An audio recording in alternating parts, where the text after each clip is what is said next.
It is Wednesday, June 20th, 2018. It is 8 p.m. Pacific Standard Time, and so you know what time it is. It's time for a little bit of coin metal. And, I had a really very productive Get Your Ass Kicked at Jiu-Jitsu Wednesday. We were covering a little bit of stuff from the back, specifically guarding against the X-Pass. You know, trying to retain your guard in the face of somebody trying to get around it, you know, from one of the sides. And so, we had a pretty productive session there. I kind of wish I had more brain power, man. Today I've just been lagging the whole day, and I don't know what it is. It was a beautiful day.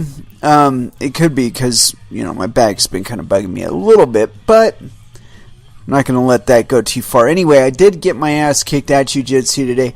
I kind of took more of a I don't really care kind of attitude with regard to getting beat per se.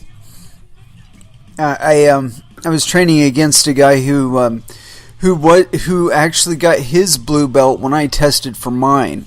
When I tested for mine the first time, that is. And he is very good. As far as, he's only a couple months ahead of me in rank per se, but I'll tell you what, he is way ahead of me as far as the game is concerned. And so I got some really solid advice from him today, and I really appreciate that. It's like when you do manage to cover some path ahead of you, and you happen to notice that somebody not so far behind is going through the same thing. It's really cool when you're able to transition that over to them, or at least impart that knowledge over to them, and maybe help them save a month or two on their work. Trying to conceptually get around a particular issue. But so today, like I said, we got a lot of good rolls in. My arm doesn't bug me too much. But I didn't really push it too hard, and that's what I'm saying about I didn't really care whether or not I got beat. It was more a matter of trying to maintain my composure and study what else was going on. While I was in a certain position, it's like, okay, my arms are kind of neutralized, but what are my hips like? Can I reposition my heels and maybe bump myself into a with a shrimp or something, or can I hip out a little bit and maybe get up on my side? What else is available to me? And I almost managed to negotiate into a back take that way today. It was just like I could feel it coming on, and it was like, oh, if I shift just a little bit further this way, but by then they'd caught on to me and they'd kind of butted out. But anyway, the point being that I felt like I had a lot more room to explore in today, and I took the time to give myself that room. It's like, okay, if I got this frame established, that gives me just a moment. What else is here? What can I grab a leg? Can I get an underhook here, and what can I do with it? It's like I think that's one of the places where my jiu-jitsu has kind of suffered, is that I've always been kind of a go get it kind of guy, and so I'm really eager to close the gap and isolate an arm and then get the arm, if that's available, of course. But that's like my natural inclination. It's like instinctual, and so I've been, like I said, trying to break open that movement, instead of just giving into that urge to, pressure pass and so on and so forth. I'm trying to get a bigger grasp of like the current position that I'm in, and trying to feel out if there are more options available than the ones that I immediately pick up on. And it's not as exciting, although I did have, like I said, I had one kind of really exciting transition today, and that was wholly unexpected, though, and I don't think that I would have been where I was in the point where I negotiated to that if I hadn't let go that far, And so, like I said, it felt really good to open it up a little bit. Try to see more of what's available to me at the moment. And like I said, I came up with some interesting stuff. I think I befuddled the crap out of my opponent, and it was one of those things where it's like I could see a little bit of him doing the same thing. And so I'm like, oh, okay, so I'll grab that arm at the elbow and pull it tight to my gut, and now you can't get that up over my head to do the thing that you were going to do. And, now I've got it pinned to where now maybe I can roll you over and get a mount. But anyway, that was my jiu-jitsu day. As far as what we're going to talk about crypto, I haven't the slightest clue. I'm so sick of some of the other stuff, some of the stuff that's been going through my Twitter feed. It's been polluted with this untethered thing. It's like, dude, look, I did an episode of it. I really don't need to see it anymore in my Twitter feed. But it's going to be there. It is, just because, well, this is crypto and we have such a shallow pool that, everything bounces back and forth off of one another a little bit more than it ordinarily would. Nonetheless, I do have multiple tabs open in my browser, so I'm certain that we will have no loss of material to be looking through today. Anywho, let's go ahead and kick down into some music. And, that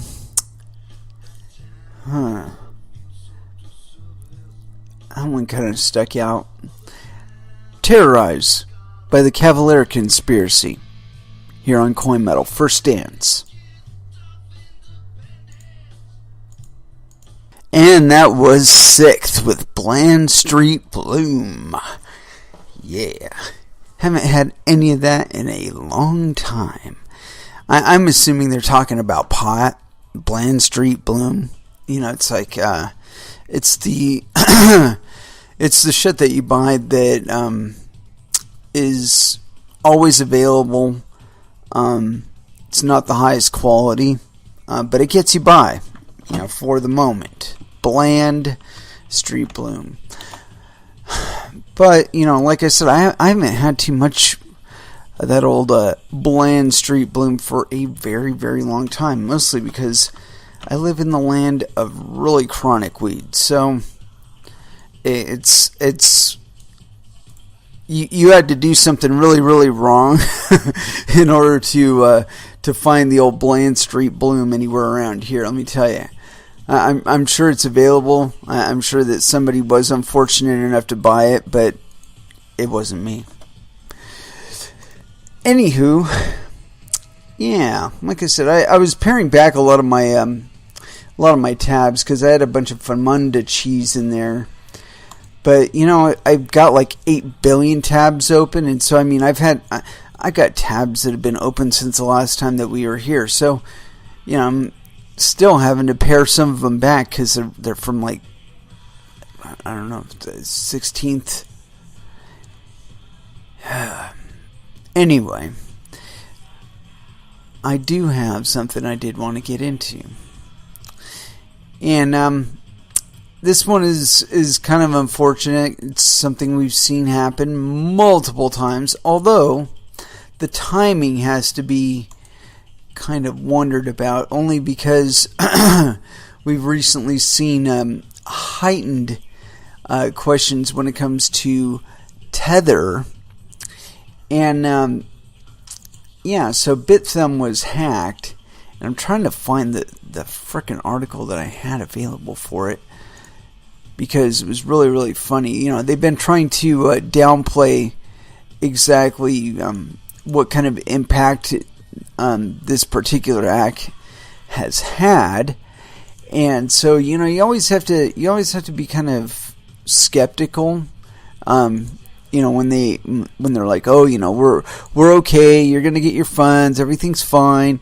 It's because usually we find out like a couple months later, no, everything was not fine, and you're like completely screwed, and you're never gonna get your money back. And but I hate saying that kind of stuff only because it sounds like I'm fudding, and you might be right, it might sound like FUD.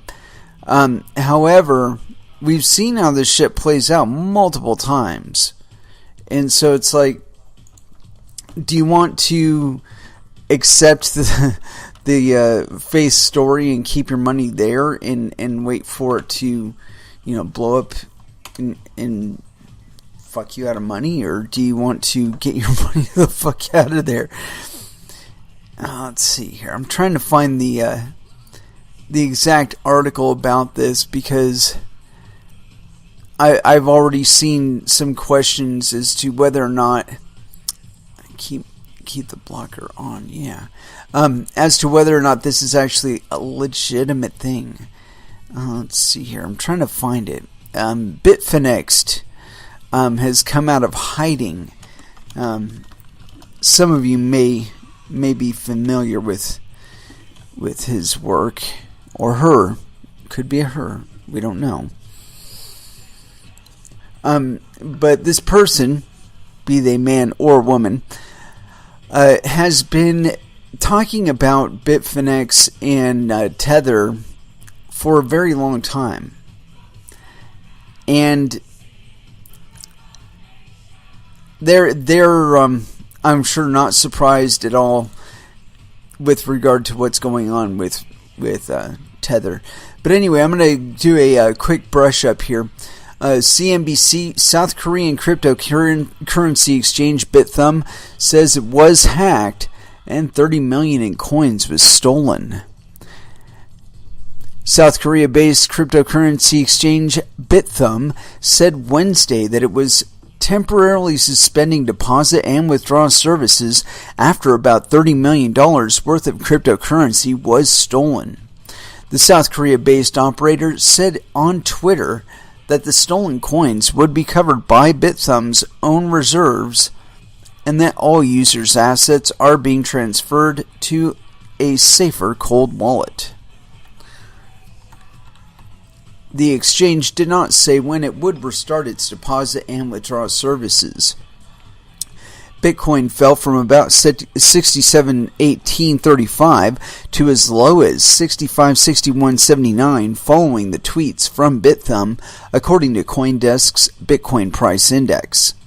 The price then started recovering, and at 10:03 a.m., HK/SYN Bitcoin traded at 66.1446.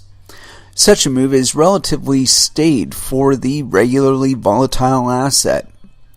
CoinDesk data also showed that the price of Ethereum fell from levels near 535 to as low as 521.07 before recovering slightly. South Korea is a major cryptocurrency trading center, and BitThumb is one of the busiest virtual coin exchanges. Earlier this month, a relatively small South Korean exchange, CoinRail, tweeted that it had been hacked and noted that lesser-known cryptocurrencies such as PundiX were among those affected. Some observers suggested that news affected Bitcoin and sent the price on the CoinDesk index to its lowest in 2 months. Still, given the relative size of CoinRail, that claim proved inconclusive. That said, the decline also coincided with a broader crypto sell-off that forced a Wall Street Journal report that said U.S. regulators were investigating potential price manipulation at 4 major cryptocurrency exchanges. Bitcoin. These people don't read their stuff out loud. And Ethereum then received a boost after a U.S. Securities and Exchange Commission official said that neither of those crypto assets are securities. Like that really matters. At the same time, the SEC also said that many, but not all, initial coin offerings could be securities and would come under the regulatory control of the SEC and relevant securities laws. Yeah, whatever. It's funny. You notice the lack of panic with regard to the exchanges on this stuff. Mostly it's because, number one, a a lot of them that do cover ICOs and whatnot, or have them available for people to invest in, which I'm not sure which ones they are because I don't invest in ICOs. Nonetheless, that the ones that do, they're not panicked at all. They probably do a very rigorous onboarding process with regard to the ICOs that they do make available.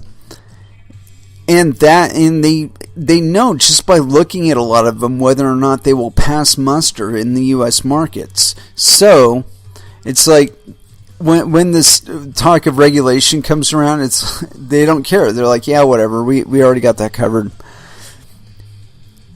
I mean, I think that in the longer term, we are going to see a back off on this regulatory this and regulatory that. It's going to become painfully clear that the vast majority of people don't have any intention of changing their behavior with regard to cryptocurrencies. I mean, Venezuela has already shown us this. Zimbabwe has already shown us this. Greece has already shown us this. And this is not a lesson that's new, and nor is it going to go away just because there's some perceptual regulatory burden put on Bitcoin and other cryptocurrencies. I've said this multiple times on this show that, the more pressure they put on, the more that the money and interest will go in places that they cannot put their thumb on. It's real fun to talk about how you're going to regulate and tax activity and whatnot. It's another thing entirely to actually get the level of compliance that you're trying to get out of it. But we are going to go into a cryptocurrency project that a lot of people have considered to be kind of scammy from the get-go. And it has not appeared to be any less scammy to a lot of those people as time has gone on, myself included.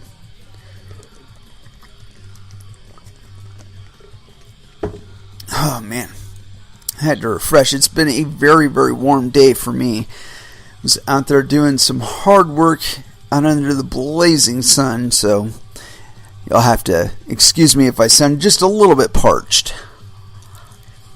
Anyway, I got this article here, and this one was actually authored on the 19th, but yeah, we're going to go into it anyway. This is on ccn.com. EOS faces constitutional crisis over frozen accounts. Consensus by conference call. That's how one critic characterized the on-chain governance model employed by the nascent EOS network in the wake of several high-profile incidents involving block producers. Most recently, the network's 21 block producers, organizations who verify transactions and validate blocks, froze 7 EOS accounts allegedly belonging to thieves who had stolen funds by scamming users through phishing scams or other attacks.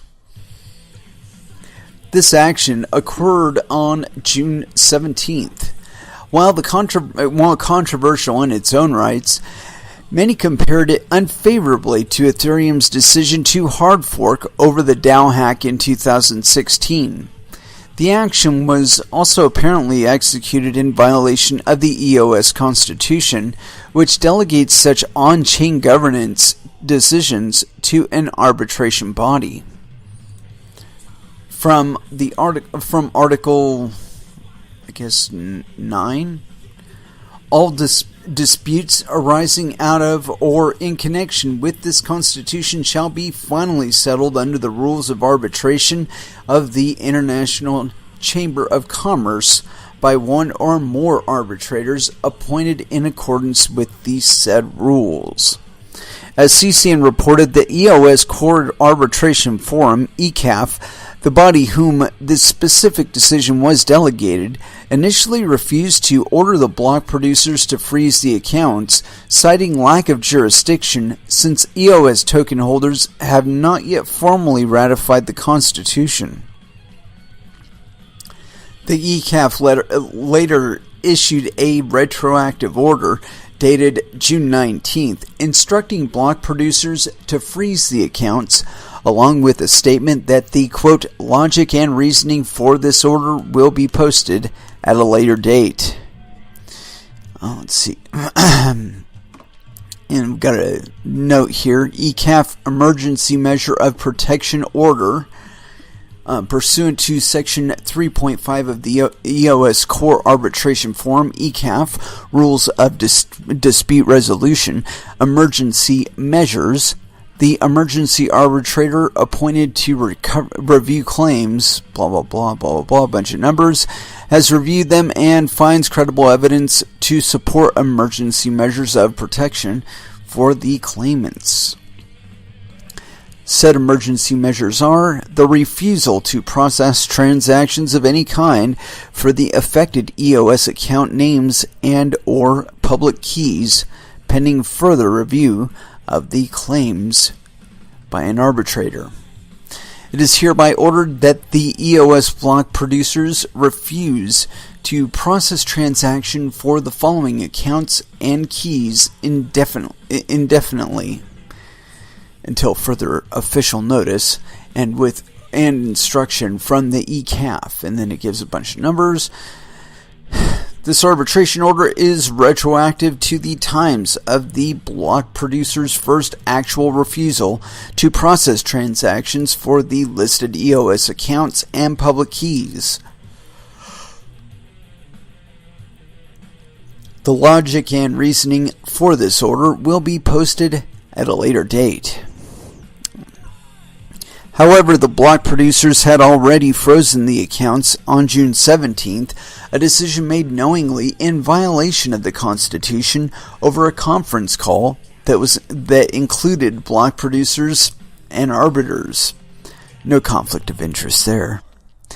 As EOS New York explained in its recap of the incident, as EOS New York explained in its recap of the incident, we learned that the ECAF would not change its position. It was clear that the judiciary was not available to the community and these affected community members at this time. We now found ourselves thrust into a position of acting as both executive and judiciary, which we initially resisted. We plead with the accompanying block producers candidates that the ECAF must step forward to issue the emergency freeze action on the affected accounts. Without this, we proceeded as group to review the evidence ourselves and came to a difficult decision of executing based on the evidence brought forth. EOS 42, meanwhile, justified the action on the grounds that the block producers are not bound by the Constitution since it has not been ratified. Quote, as we said on the call, our own conclusion is that if a ratified EOS Constitution and arbitration was in place, then it would indeed be a fundamental overstep of block producers to do more than action arbitration decisions. Critics, on the other hand, argue that if block producers are willing to take such punitive actions, even without the concrete constitutional authority to do so, this early in the network's history, there is no reason to assume they will operate differently in the future, particularly if governments pressure them to censor certain transactions or users. Respected computer scientist and smart contracts pioneer Nick Szabo excoriated the process as a security hole, arguing that it is socially unscalable and an utterly idiotic way to run a cryptocurrency. correct me if I'm wrong, Nick, but you seem to be all about the LNs, the Lightning Network, and that requires third-party arbitrators in it. Continuing on. Dean Eigenman, founder of protocol governance project Harbor, argued on Medium that EOS is structured to give too much power to block producers, making it an oligarchy veiled in a democracy and prone to corruption. I couldn't agree more. The sheer centralization of the entire governance system of EOS and the network itself is concerning. I fear many users are not actually aware of how centralized it really is, he wrote. The governance of EOS seems like it started off with the right intentions, but by trying to solve for every possible edge case, turned into a centralized system where power to do absolutely everything is given to the block producers. Meanwhile, Cornell blockchain researcher Emin Gunsier has predicted that EOS governance model will lead to a legal firestorm in the likely, he says, event that hackers exploit a vulnerability in the EOS source code to execute a, quote, massive cryptocurrency exchange theft and block producers' vote to reverse the transactions. However, if users are concerned about the governance methods employed by block producers, it does not seem to be having much of an impact on the EOS price. While the token is currently the worst performer among the top 10 coins, it is nevertheless up 3.5% for the day against the US dollar. That's not really saying much, honestly, because the US dollar is kind of tanking. Yeah, so I find it really interesting the nature of the critics here, especially Mr. Szabo, because, like I said, he's got a fucking lightning bolt next to his name. That generally means that he supports Lightning, which, as I said, it requires third parties in it. The watchtowers and shit like that, yeah, and the hubs, yeah, those are third parties. If you're not paying to open the payment channel, someone else is. And that someone will most likely be a bank or somebody like Visa.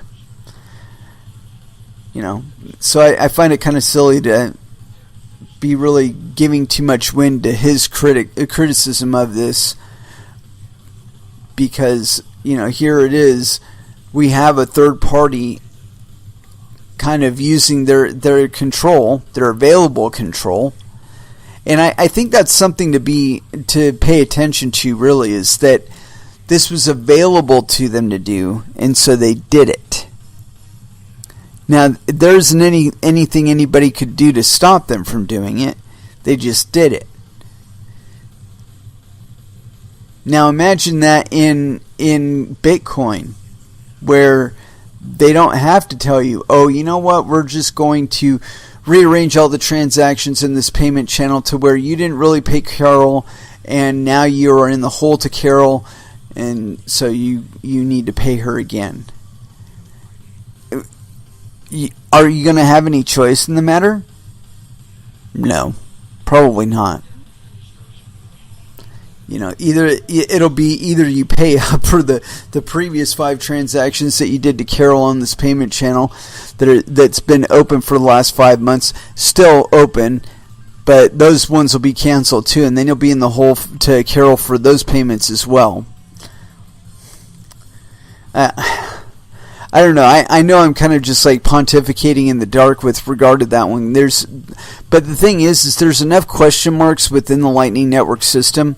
Like even in their own paperwork, even in their own presentations, if you pay attention, anybody that you can't absolutely account for, and they will mention several parties which they cannot and do not make any specific claim as to who these people will be.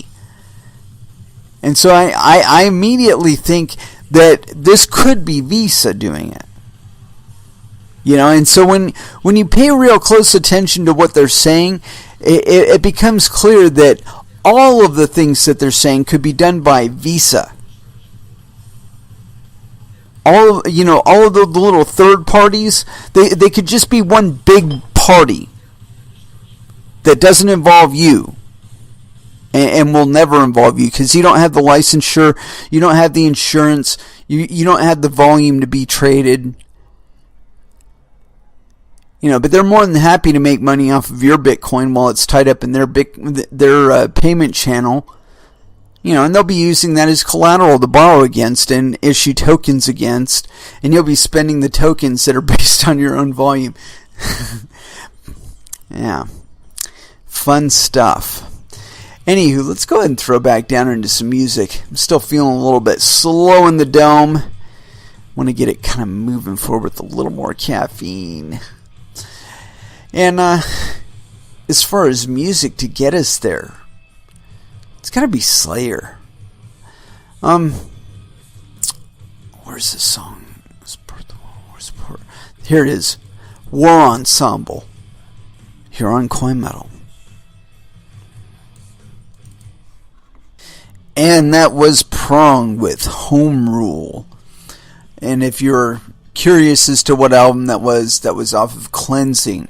And I got to tell you, out of all of their work, I think that it was probably the rawest form of their creative capacity to date. In the lineage of Prong material, if you really want to find what I think, some people would claim it's Beg to Differ was the really big, pinnacle turning point. I would say it was a turning point, and that every album after that has been an additional turning point. I don't think there's too much coverage of recycling old material for Prong, and I think that's one of the things that attracts me to their music. I know that Tommy talks about bringing in some stylings from former works and whatnot, and I can hear a lot of that in what he's doing, but I have to say that if there's one thing that you can kind of count on with a new Prong album, is the benefit of perspective. and so it's like, even if he is retreading over some older stuff, where he takes some tones or whatever from Beg to Differ, and maybe some changes or some hooks from like Cleansing or something like that, there's always like a meta add-on. It's not within the same context that it was in the previous song. It's not the same sound at the same time. It's hard to explain, but it's not. He just, for whatever reason, it sounds new. He can make it sound like, because the rest of the work isn't a direct reflection of something he's done before. There's always that little bit of difference, and I'm sure that differences in lineups has a great deal to do with it as well. But yeah, like I said, Cleansing, it was a real breakaway, I think. If you look back to Prove You Wrong, that one, it was almost to me like production excess. And like Cleansing was more, a little bit more of the same, but with a more directed approach. It's like, it was like a recognition that it's like, okay, we had every tool in the universe to play with, and we did play with them, and we got a little bit a little out of control on a couple of the tracks, but we did learn quite a bit. And so let's go ahead and try and learn, the principles that we learned from this previous album. Let's try and apply those in the most refined and exact way that we possibly can. And like I said, that's the feel I get from listening to Cleansing after, after having heard beg to differ and then prove you wrong. And some of the EP materials they did in between. But then when you come back to cleansing, it's like after that, everything is like a necessary progression. I want to say until maybe Scorpio rising, and then things got different. Anywho, enough of that. I got something. Well, I was flipping through my Twitter feed and I came across this thing, and this is not more of me just harping on Lightning. I mean, I pay attention to this stuff because it's within my interest to do so. I mean, I'm a cryptocurrency advocate. I've been a cryptocurrency user for the last since about 2012, 2013 user. I mean, I've been a participant since the very beginning. But I mean, just as a non-mining user at the moment, anyway. I do intend to be mining soon enough. Anyway, so here we go. And I think that Lightning may be in the future, but not as it's currently being built. Anyway, continuing on. This is on Reddit. And this post was by Make Total Destro, I guess was the name here. There is only a 1% chance of successfully routing a $67 payment on the Lightning Network. And let's see, it's a chart here showing the number of routes Y that can route payments of size X, and i.e. the number of routes Y with at least 2 times the capacity along path, and basically it goes to 0. Probability Y to successfully route a payment of size X BTC between random nodes on the Lightning Network drops to 0 well before the end of the scale here. And the thing that made me laugh the most was the replies on this. The first one on here that it shows as the best, I guess. Why wouldn't I use a credit card? All I am seeing with Lightning Network is restrictions on how and when you can use it. Dude, I know how money works. I know how credit card works. Lightning Network is 10 steps backwards. I could not agree more. Let's see here. Same, just the next response to this one, and it's got it's got negative 7 points here, and this is by Yu Xiao. Same reason why you use Bitcoin. It is trustless or trust minimizing, and you are not dependent on a third party. Engineering working decentralized solutions is hard. I think you neither understand money nor credit card. I assume you mean cryptocurrency here, not credit cards. No, he meant credit cards. In reply to that, LN looks like it is an absolute headache to learn and use properly. It is not a better alternative to using credit cards. Yes, it is hard to engineer, but Core took a perfectly fine solution and messed it up. I agree. Let's see here. But the one that made me laugh the most was this. And it was by Dude Bro LMAO 3000. This will all be fixed in 18 months. And then the next reply is almost as funny. But it was 18 months ago. And then the next one is even almost as good. Wrong. It's been 18 months since 2015. Yep. I'm amazed that there isn't more censorship on this. This is probably... it's on RBTC. Let's see. This was by Nylak the Grim. And this will be the last one I read until I get over to something else here. Nylak the Grim. Truth. I remember being in r/Bitcoin before it was censored, and the optimistic, cool discussions and excitement about Lightning. It was 18 months then. It's 18 months now. It'll be 18 months in 5 years' time, by which no one will remember what LN was anymore, since it will be on the garbage heap of history. I'm sad to say that I do think that that's probably likelihood. I mean, to me, Lightning has always represented a big choke point where they would stuff all of the regulatory frameworks that currently exist for fiat currencies into Bitcoin. And I think what's alarmed me about it the most has been the casual acceptance of some of this movement as a upgrade of Bitcoin. In my estimation, and in the estimation of somebody on that thread there, this is 10 steps backwards.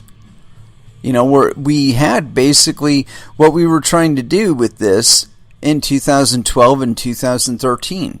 People were able to use it all over the world, sending money to whoever they wanted to, whenever they wanted to, and getting it done within a 10-minute period to get the first confirmation. And it's funny to me how that dialogue has changed too. People don't even consider the 10 minutes a possibility. They're so divided from that reality that they openly talk about having to wait multiple hours before they get their first confirmation. I think that's so sad. You know, I mean, to me, we should have resolved that with bigger blocks by now. And so, you know, to this thread of reasoning, this whole Lightning Network thing, I say 64 megabytes or bust. You know, Bitcoin Cash is showing you that 32 is reasonable and is doable. So let's bump it up to 64. Let's show the world what it hasn't seen before, or at least hasn't seen since 2012. Yeah, I mean, and that's really the position that Bitcoin should be in. It pains me to no end to talk about using other cryptocurrencies as opposed to using Bitcoin. You know, I always think about it in terms, or I would like to think about it in terms of using cryptocurrencies and other currencies as it advantages you personally.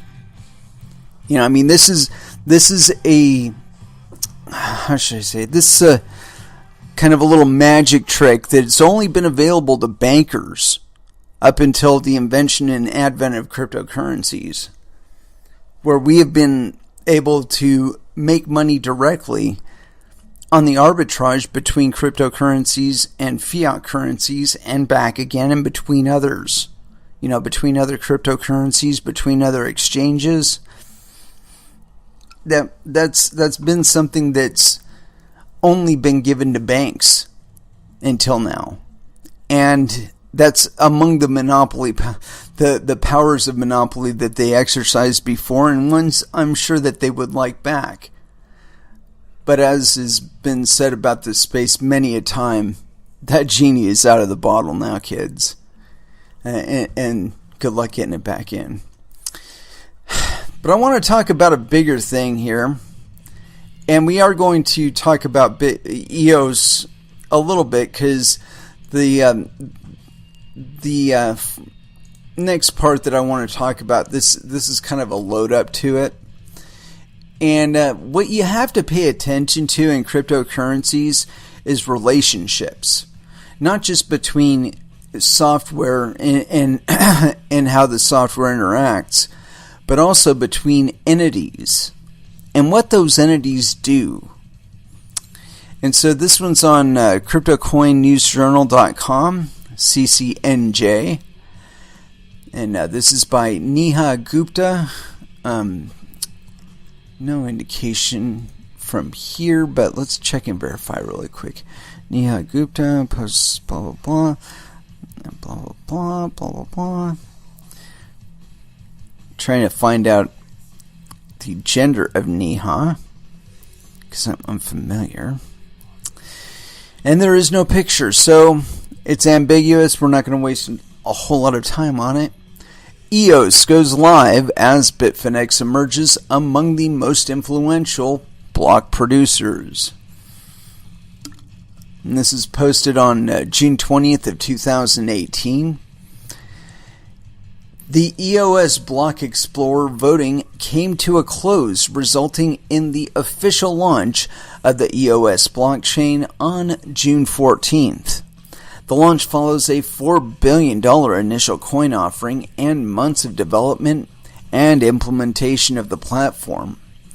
EOS is a platform for data storage and hosting aimed at its distribution using blockchain technology. It was developed by a startup known as Block.one. It raised the $4 billion capital during a year-long initial coin offering to help it create open-source software. Before the EOS was launched, it had undergone a long preparatory process that included testing and voting. By the launch date, the project had managed to acquire the minimum votes required for its network to go live. The going live of the mainnet will result in the EOS platform being officially handed over to the EOS community. The launch brings to an end a process that faced several stumbling blocks, among them security concerns and voting difficulties. The EOS community is proudly the 5th largest blockchain by total value, gaining strength. In spite of a network freeze last Saturday, the EOS still manages to gain strength each day. The asset's price is forming its own path even after the end of its daily auctions at the beginning of the month. The EOS community is facing criticism even though the leading block producers have been voted in. Bitfinex has recently become a voting hub that offers a functionality service to those keeping their EOS in exchange wallets. The exchange also supports EOS airdrops, is among the top voted block producers. The voting process culminated in the election of 21 block producers evenly distributed across the world. The voting of the block producers within the EOS network is still ongoing, even though the voting for the launch was concluded. Therefore, the lineup of the block producers is set to change. The cryptocurrency exchange Bitfinex was able to get a position as a block producer due to votes cast by just 4 EOS holders. The exchange managed a number 9 position in comparison to other block producers. EOSstats.io reveals that over 50% of the votes attained by Bitfinex was captured from only 4 voters. The top voter accounted for 27% of all votes attained by the exchange. Voting rules. The EOS's rules and regulations state that having 10 wallets signified that one held 50% of the tokens in the market. This has raised concern among the cryptocurrency followers who complained that some of the wallets used were part of the large exchanges like BitThumb and Bitfinex. Some of the followers pointed out that having a powerful block producer like Bitfinex was a complete conflict of interest. The network freeze on Saturday lasted for about 5 hours. This left some users disappointed, thereby expressing their dissatisfaction and blaming the project team for poor testing. Since the fixing of the network issue, the EOS market price has remained in its usual stability. The asset was able to grow by about 3% overnight to $10.61. The trading profile of EOS seems to be shifting. As per Crypto Compare's data, more than 51% of trading is now happening on Binance. Ooh. And this is a new one. This is on the same website here, cryptocoinnewsjournal.com. EOS is currently facing issues. And this is by, again, Neha Gupta, and posted on the 20th of June 2018, so today. The EOS mainnet came to a standstill yesterday, immediately after reports came up that an unexpected bug had interfered with its blockchain. It was a matter that attracted the attention of all of the active EOS block producers, who responded in a rather quick way in a bid to identify and amend the issue. A closer look into the matter. It was after a short while that the members of the conference call gave a directive that all of the standby nodes disabled their nodes temporarily, and at the same time back up crucial information. One of the experts, while addressing several journalists, said that they were not surprised by the teething problems with new blockchains because they expected them anyway. According to him, the big deal, and which sent the various EOS developers on the defensive, was the numeracy of the problems. For over quite some time, the EOS critics have been scratching their heads, since everything is apparently confusing to them. Sentiments relating to testing the new nodes. The bug that resulted in block production grinding to a halt over the weekend has resulted in much speculation. That's a poorly written sentence. An error in the latest build that ended up forcing EOS to go for an earlier version of the code has been blamed for what transpired. Critics are at the moment questioning the nature of the testing that is being conducted on the new code. MightBlock.1 has been issuing updates that haven't been tested thoroughly. It doesn't add up that they are taking to fixing problems as they occur on the mainnet, because the interested parties expected something better than this. EOS dApps. It is normal that bugs usually affect a newly launched blockchain. In fact, the same thing was witnessed even with Ethereum and Bitcoin during the early days of their launches. However, the EOS is pulling along with rather troublesome aspects. Some rooted on the design. The presence of the bugs have become rather complex to explain even for some experts. The running of the EOS dApps requires that developers stake a huge amount of tokens. Creating an EOS wallet is a complicated undertaking, and it requires assistance from an existing account holder. Their input is crucial, since it is necessary in any newcomer joining the EOS ecosystem. EOS dApps were expected to simplify the activity of account creation. Currently, the public blockchain functions more like a closed system, with a large number of the participants indicating high reliance upon the support of other EOS holders in a bid to get things moving. Concerns being raised. Several concerns have been raised lately by experts.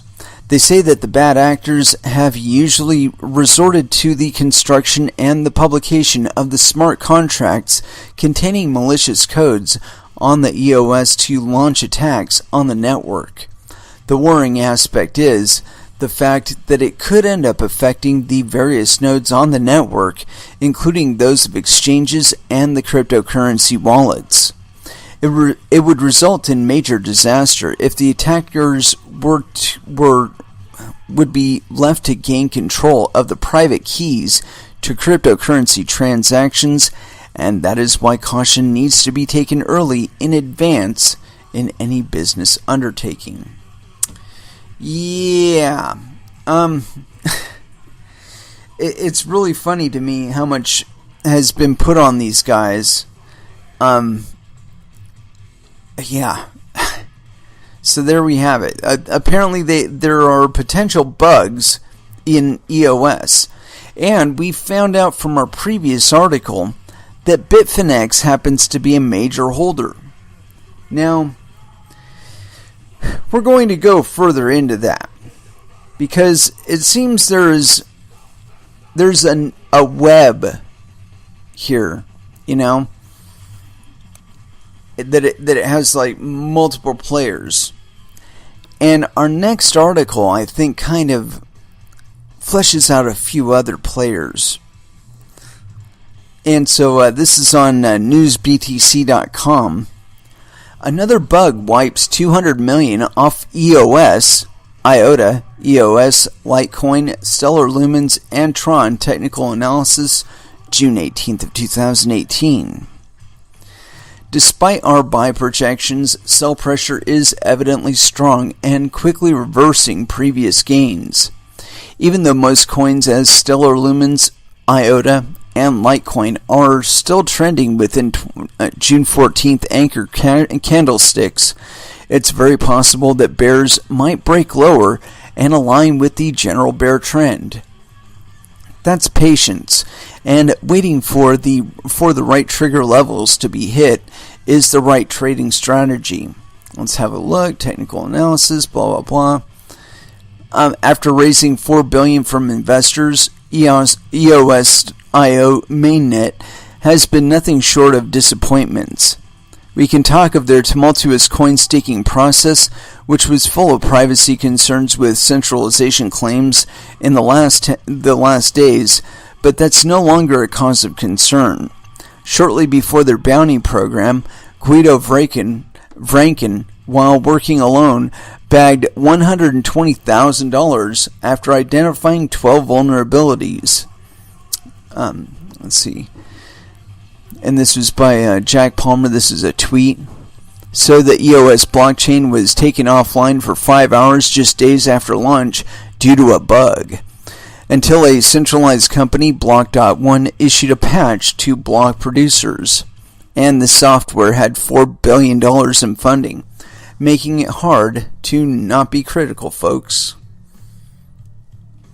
You would think with $4 billion they could have afforded a lot of testers, right?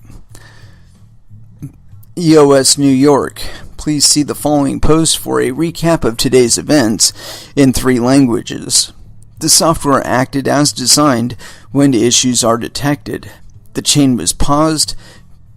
BP's block producers mobilized immediately. Bug to fix took 5 hours. We are now live with no data lost. EOS. Inevitably, and rightly so, allegations were rife that Block.one did outsource their platform building to a third party. Luckily, Guido Vranken is now an employee of Block.one.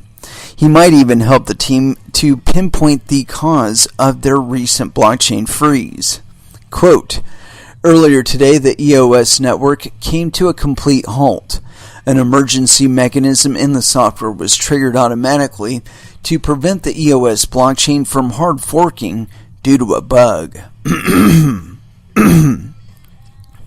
Before diagnosis, their 21 BPs were hard at work dissecting the network to pick out where the problem was. Unfortunately, as this was going on, external connections to the network weren't possible. The EOS IO software is designed in such a way that when an error of this type occurs, the chain will pause to prevent a hard fork. All block producers were halted when they detected a break in the consensus. Price movement within EOS has been limited, gaining 1% in the last 24 hours, and validating our previous view of this coin's trade plan. As long as horizontal consolidation continues, we shall remain neutral until either there is an upside past $13 or June 14 lows or slide below $9. Any move below $9 means the general bear trend is in progress, and in that case, immediate bear targets would be at $7 and later $5. That looks like Litecoin is tanking. I was most concerned about the bug issue in EOS with regard to that one. Let's see here if there's any more on that. Alright. I'm looking over some of the Tron technical analysis here. I don't know if I want to go into that one. Anyway, like I said, I was most interested in the EOS thing because I think that kind of ties into, what we've been talking about here. And so yeah, this latest one, this is where we've kind of been going with this. Yeah, I want to check this EOS. We've already done that one. So we don't need that one, and we don't need that one. But we do need this one. Alright. Let me rehydrate here really quick.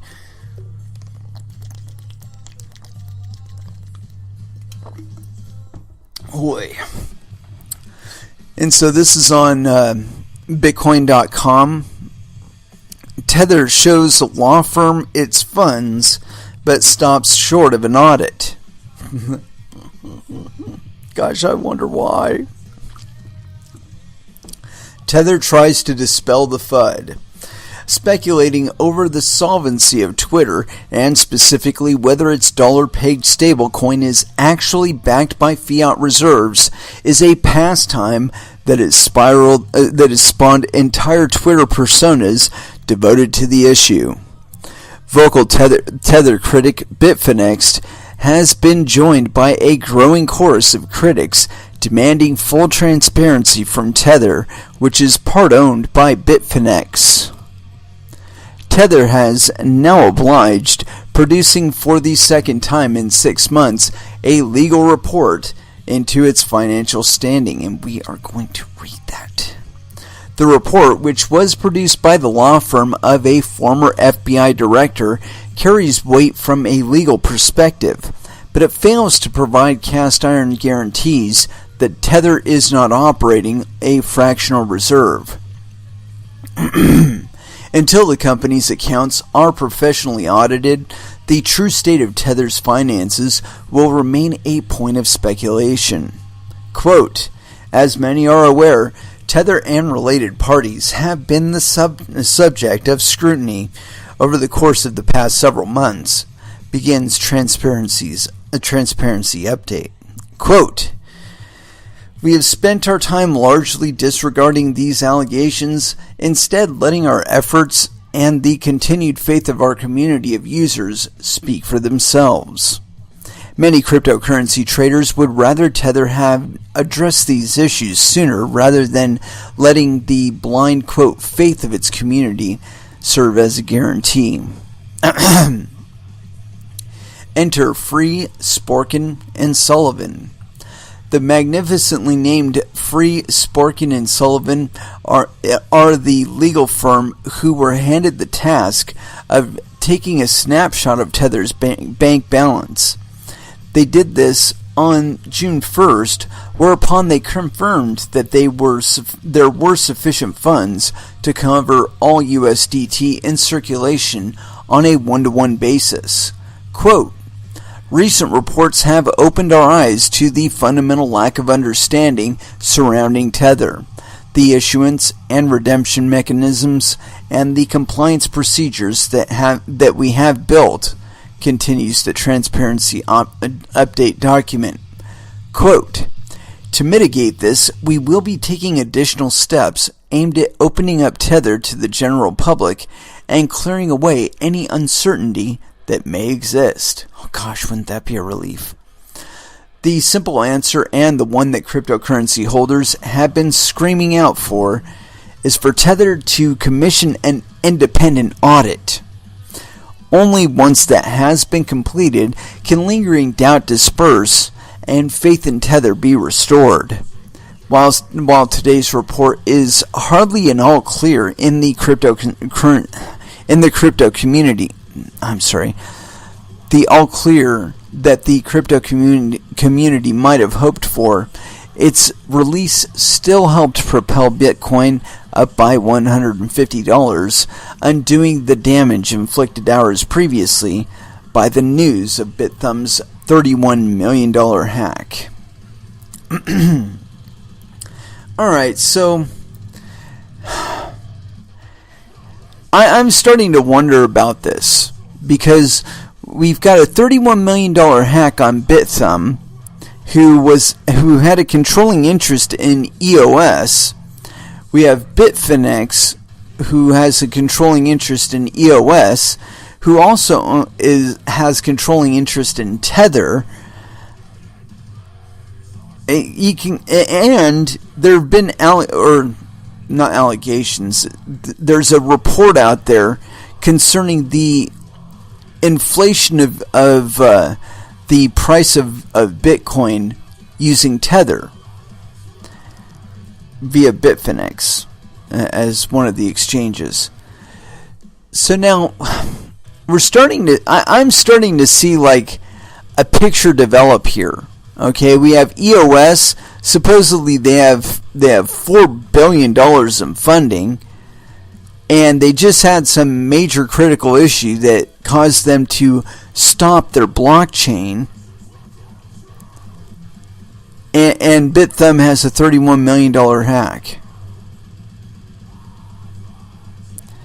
And the title of one of those articles was saying that like $200 million had been wiped out due to bugs in one or another of the networks, and I couldn't figure out which one it was. I was assuming it was EOS, but yeah, we're gonna go a little bit further into this. Most certainly, I've got another report here, and this one is actually from Tether themselves. Yeah, I definitely think there's some sort of connectivity going on here, where one or more of these parties has been hacked, lost a shit ton of money, and they're shifting around the deck chairs trying to cover everybody's ass or something to that effect. Anyway, we have not thrown down any Meshuggah, and so that's what we're going to start off our next music break with. And so here it is, Future Breed Machine by Meshuggah, here on Coin Metal. And that was Tool with Vicarious. And we are kind of toning it down, rolling toward the end. And yeah, the whole thing with Tether and Bitfinex and all that, I gotta wonder exactly what the catalyst was. And the one thing that keeps coming back to my mind as far as like what could be causing all of this is banks' refusal to interface with exchanges and their movements to prohibit exchanges from being able to transition into US dollars and other fiat currencies. And this has always been a sticking point for cryptocurrencies. And I think the big problem was the estimation of value based on markets.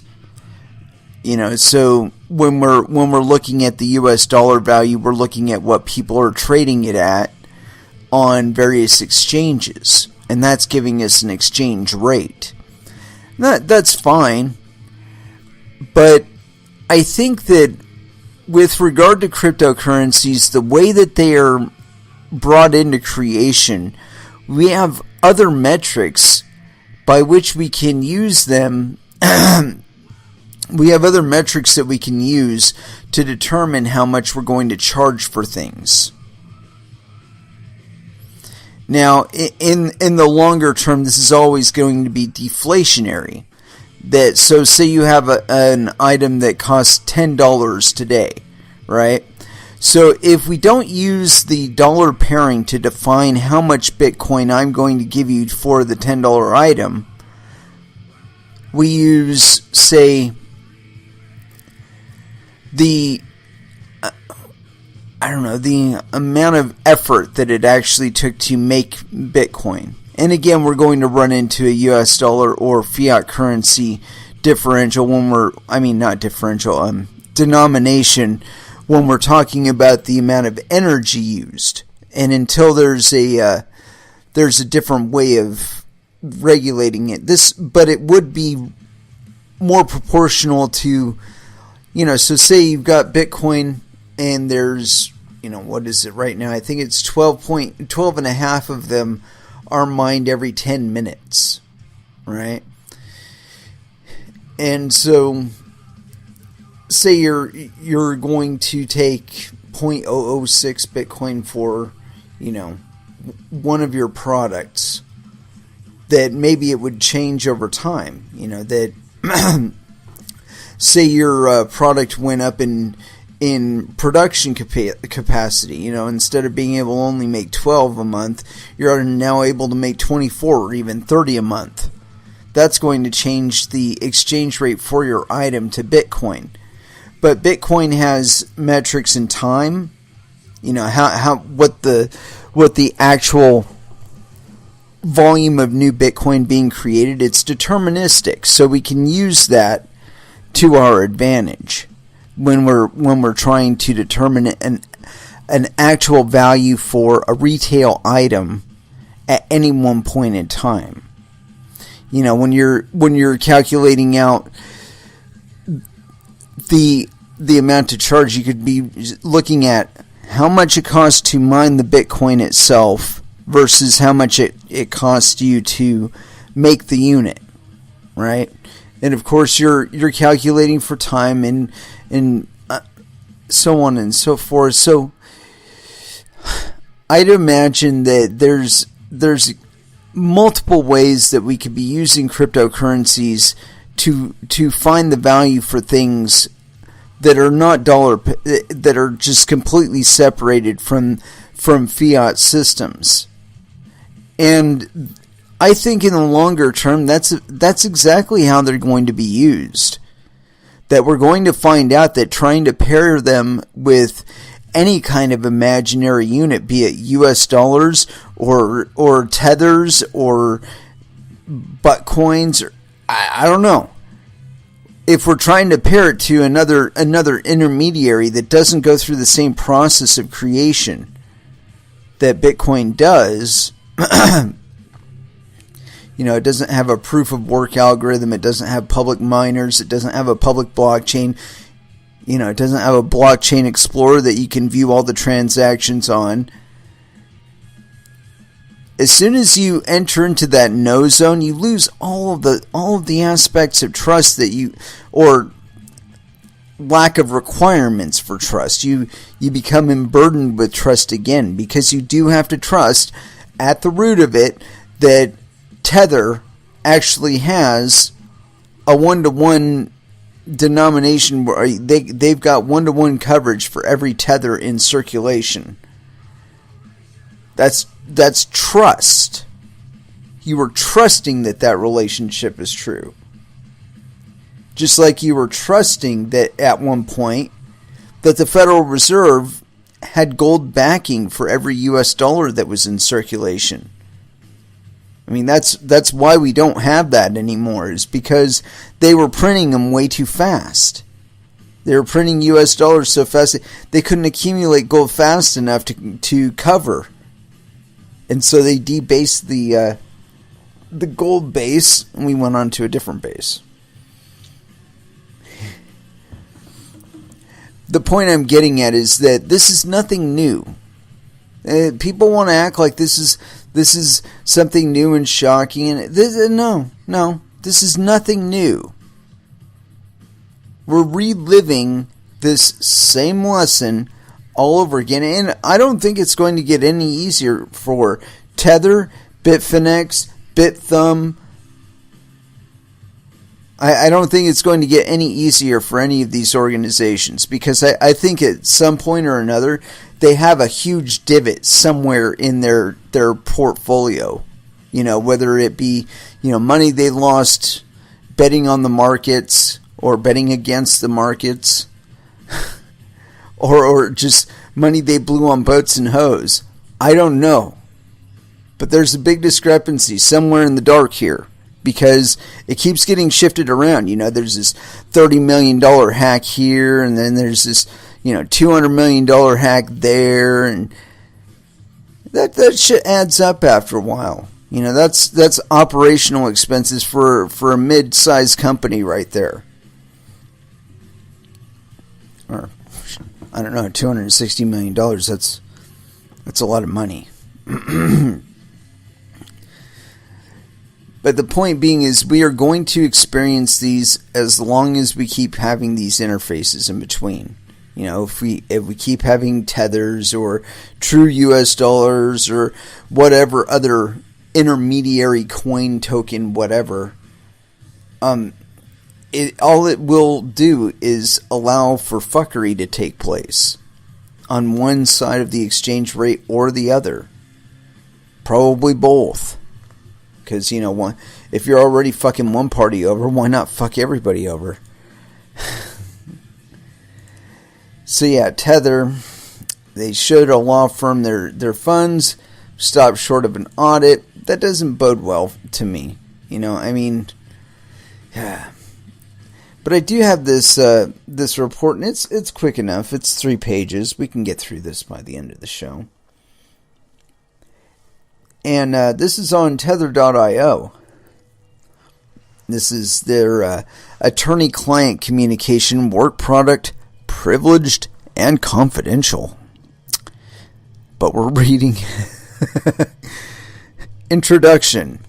Tether, Tether Limited, Tether or the client, has retained the law firm of Free, Sporkin and Sullivan LLP, FSS, to provide legal advice and counsel regarding a review of bank account documentation, Tether's relevant policies and procedures, and a randomized inspection of the numbers of tethers in circulation and the corresponding currency reserves. The engagement.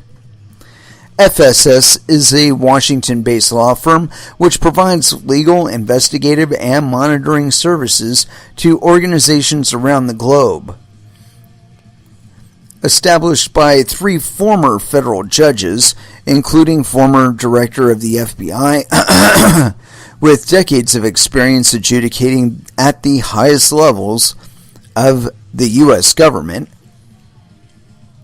the firm has extensive knowledge of and international experience dealing with matters pertaining to governance, compliance, and business integrity. Okay, whatever. That's funny. Judge Eugene R. Sullivan, retired one of the partners, is a member of the advisory board of one of Tether's banks. It was through this connection that Tether was introduced to FSS.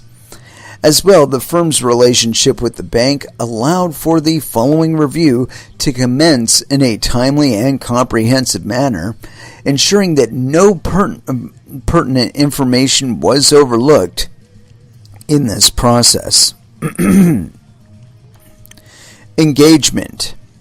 As part of the engagement, FSS was able to confirm the US dollar balances in the accounts owned or controlled by Tether at its banks, including selecting appropriate confirmation dates and reporting to Tether as to the results of such inquiries. As per the letter of engagement, FSS selected the dates for balance confirmation without prior notice to or consultation with Tether.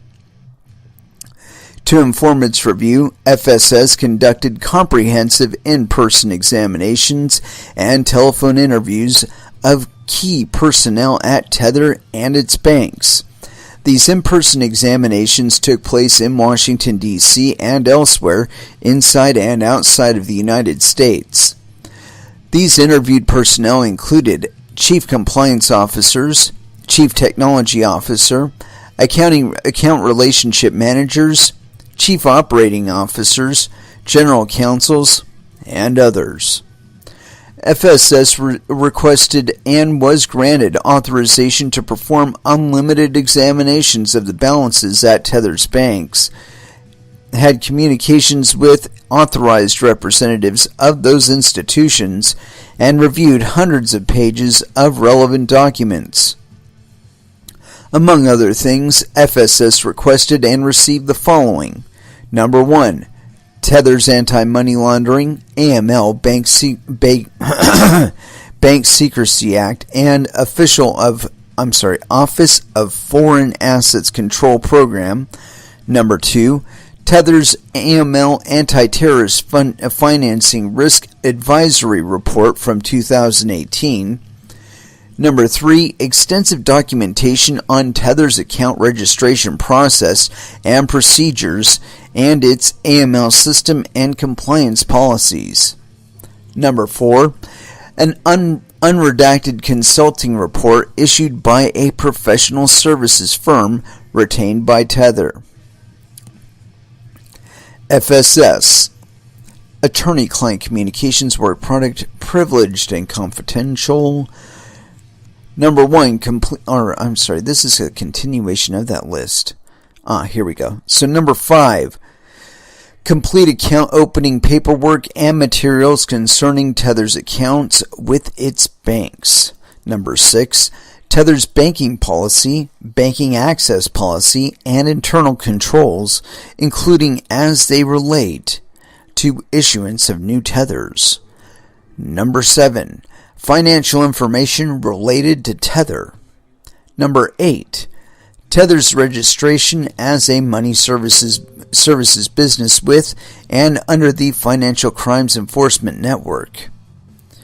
And somebody pinned something else on something. I'm sorry. Oh, damn it, I lost my number. 9. Documentation and materials with respect to Tether's personnel and its corporate structure. And number 10, materials concerning the number of issued and outstanding Tethers, both historically and currently. Monitor and review. Pursuant to the above terms of engagement and the discretion provided by Tether, FSS selected the date of June 1st, 2018, and received the following balance information from Tether's 2 banks as of the close of the banking day. FSS received the following confirmations from respective banks by sworn and notarized statements provided by duly authorized personnel. Bank 1. Let's see here. $1,968,538,584.82 US dollars unencumbered. Bank number 2. Wow. $576,528,652 unencumbered, with a total of $2,545,067,236.82 US dollars unencumbered. In conjunction with receiving the above information, FSS requested the Chief Financial Officer and the General Counsel of Tether to certify by sworn statement the amount of fully backed US dollar Tethers that were in circulation as of the close of business on June 1st, 2018. The amount certified to FSS was $2,538,090,823.52 USD tethers.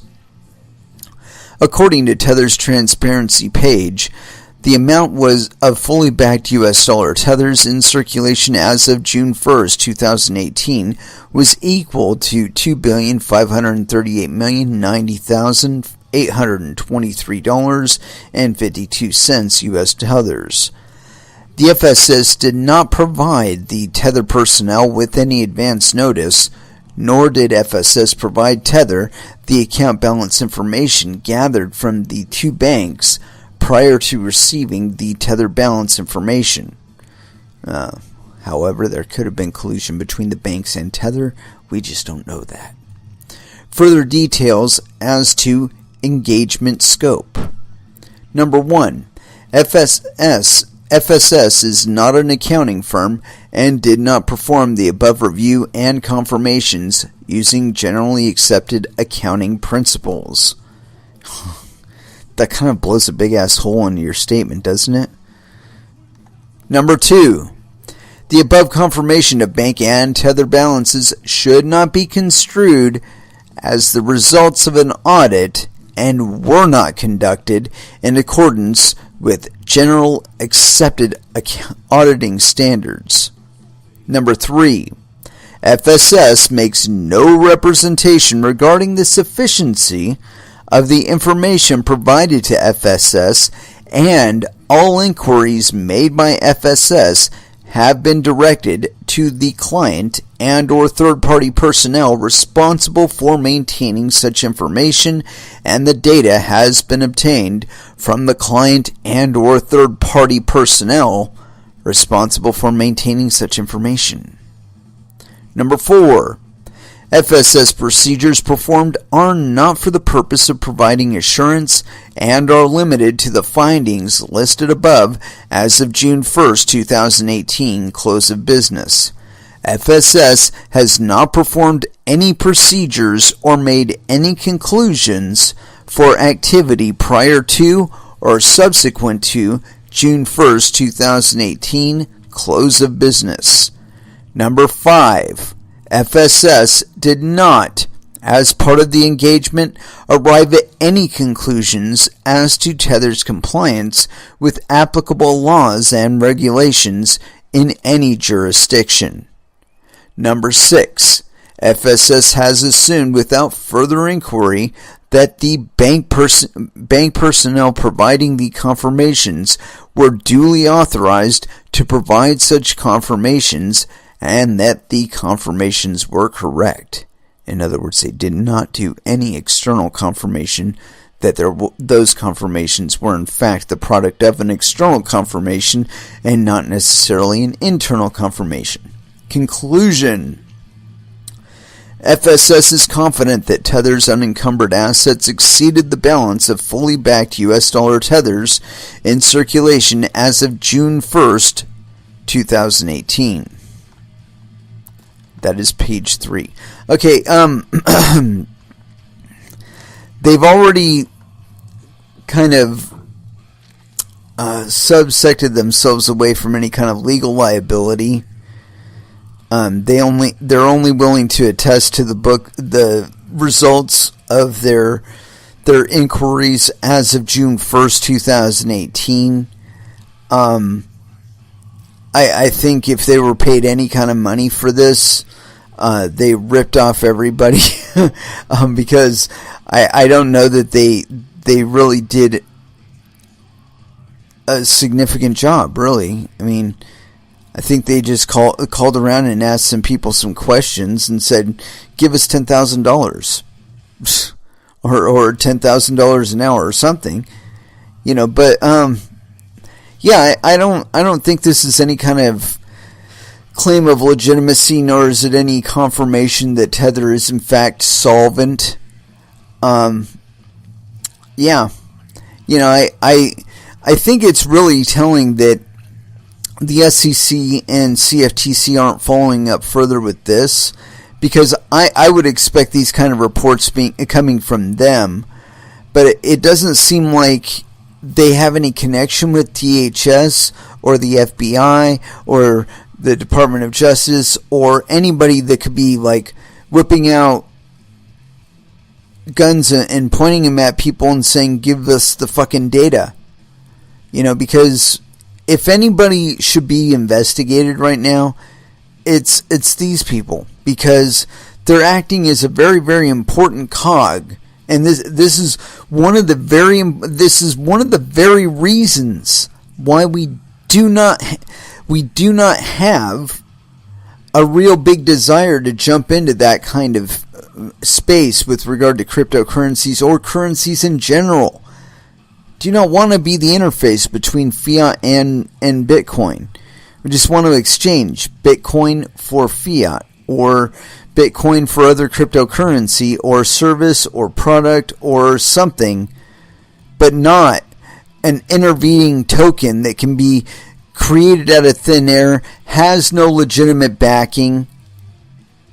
And when I say has no legitimate backing, I say that because even the things that are presented to give the illusion that they are solvent are themselves insufficient to prove that. So it's just like saying, it's like watching an Obama speech. Okay? The guy said like 10 meaningful words in the entire 2 hours that he was up there, and they were unconnected in any way, shape, or form. So you really didn't get a cohesive message from him. You just got a whole bunch of word salad. It sounded like he was saying something important, but upon further reflection, you figure out he just kind of snowed you. And that's what I see when I look at the claims that Tether and their I don't know how to put what those guys are, the lawyers, the people testifying for them. I don't see that they're doing more than creating word salad. They're just saying a bunch of shit, trying to cover. And I will not be at all surprised to find out within the next month, maybe, that there was a significant expenditure of funds, loss of funds, hack of funds, whatever, between Bitfinex, BitThumb, EOS, and Tether, and that it's all related. That they were all like they were all like trying to cover one another's coke habits with other people's new money, and like what somebody failed. Somebody took up heroin and that threw the whole business off. Stop being productive. When they'd show up at work, they'd find the guy in a broom closet shooting up or something like that. And can't get any code out of him anymore.